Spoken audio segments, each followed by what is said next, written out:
আমি আবৃত্তি করার চেষ্টা করছি আমার প্রিয় কবি সাদাত হোসেনের দুটি লেখা কবিতা।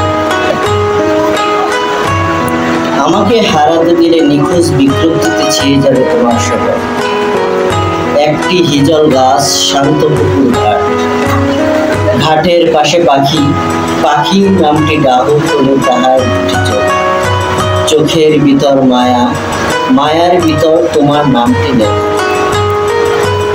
একটি আদিগন্ত মাঠ, মাঠের পাশে ঘর, ঘরের পাশে একটা সজল দিন, অনন্ত এক কাব্যকথার রাত, রাতের ভিতর দিন, দিনের ভিতর তোমার আমার হাজার খেল কথায়, হাজার স্মৃতির কথা, একটা হাতের ছোঁয়া, ছোঁয়ার ভিতর ছায়া, ছায়ার ভিতর আটকে থাকা তোমার সকল কান্না বহন দিন, চার দেয়ালের ভিতর হঠাৎ হাওয়া, হাওয়ার বুকে বললাম গানের ভিতর মন, একটি অমল আকাশ, একটি সিদ্ধ বাতাস, আকাশের ভিতর তুমি, তুমি আমার শক্তি, ভালোবাসায় কারাগারি আছো।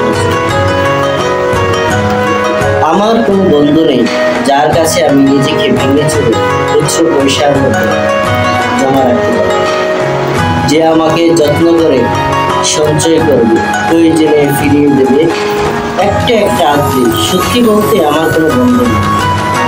বন্ধু বলতে জেনেছি যাদের, তারা কেবল পথ চলতে সঙ্গী হয়েছিল, দূরের পথে টেনে যেমন থাকে পাশের সিটে, গল্প হয় দুর্বেলায় লেবু চায়ের দাম মেটাতে মেটাতে আমি দিচ্ছি হয়তো বাসে এ বলে